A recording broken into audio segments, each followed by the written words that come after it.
What was that thing that clicked for you that you made you realize, like, I would love to make money doing this versus just doing it for a hobby and just doing it as a pastime? Man, that's a phenomenal question. I've never been asked that. That's a complete differentiator for why I even got into this in the first place. And to be fully honest with you, I still don't ever approach it as like, I want to cash in on this. Meaning I'm going to hit 100,000 on Instagram soon. And like I hit over 100K on TikTok. I've never looked at that. And I say that deliberately because those have been like really cool pillars for me. Yeah. I've never looked at that as like, once I hit this, I'm out. Right? Yep. Like, or once I hit this, I'm going to cash in and I'm going to like make a big ask and then see ya. Right? Yep. Like I'm still going to be the same person at 100K versus $1 million. Yeah. And to your point, the reason I looked at it as a differentiator of like wanting to go from doing this as a hobby to like wanting to, if you want to call it, monetize it, is because I've realized how much of a gap there is. And you've talked even before of how some people just sell what I give away for free.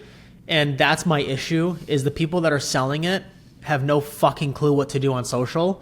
And so they have to hide behind a paywall because it makes it look like legit. And I'm like, no, I'm going to give you literally everything that I have for free. Because the thing that you struggle with is the implementation of all of it.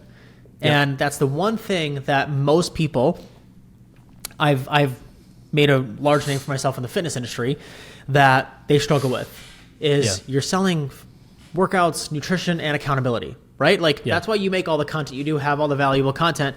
The people that really want to work with you one-on-one and like sign up with you is because they struggle implementing all of that.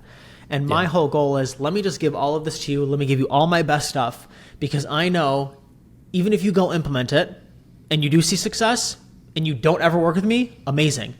Like that's going to be goodwill for like 10 years from now. When I drop a book of how to be a fucking shark on social media, like you're going to buy it. Well, at the end of the day, even if they fail, you still win, because they know if they worked with you, they wouldn't have failed. And if they succeed, there's some part of it's where like, I have to attribute it to you because it's what you taught me. So even if someone says, wow, it's so super impressive that you did that, it's like, nope, I know in the back of my mind, everything I learned came from this person. And it just compounds. Yeah. And the thing too, man, that I attribute it to is I have zero expectation. Like, I make content because I genuinely want to help one person. I'm not looking at it of like, oh, why didn't someone buy from me today? Oh, why didn't I get a new client today? And I'm like, no, because if I went into that, I'd have immediate expectation and I'd go into it with a different style of energy. And for me, that's just not ever a place where I've come from. I model the Hormozy, if you want to call it, but the early on Gary Vaynerchuk mindset where I'm like, I want to give away everything. And like, essentially you feel so called and pulled to me that you inquire of like, what do I got to do to work with you? Yeah. Right. Yeah. And like, that's how I look at it. And mind you, I've never really asked for a lot, and knock on wood, I've never had to. Mm-hmm. I've never had to fully ask, like make a hard pitch or anything. And I'm grateful for that. I'm blessed for that. And I know it's because I come from a place of like, I want to make sure I give you all the tools so you can go be an assassin on social by yourself. And if not, then let's build a fucking army and make your content machine. Yeah. What do you think that everyone has that capability of doing it? Because, and I have an opinion about this, but I'm curious, like you're saying, give away the secrets, sell the implementation. But do you think that everyone has the capacity to grow on social media? Because I personally don't. You don't think everybody has the capability to? No. I would agree with you. I think everyone can if you really want to. Yeah.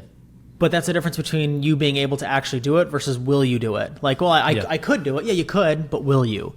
And I think there's different people. I don't know what you call it. And I know some people have, they think that I isolate certain people. You have to have it. Yeah. I don't know what it is. But you have to have like this crazy gene about you of like, I'm going to just figure out YouTube. I'm going to figure out Instagram. I'm just going to like get really good at being on camera. I'm going to get really good at just like understanding my message.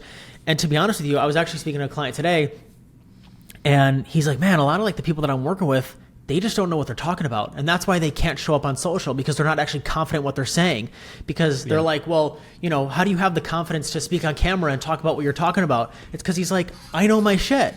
Yeah. And like the reason most people can't actually grow, it's because you're trying to sell something that you don't actually fucking believe in.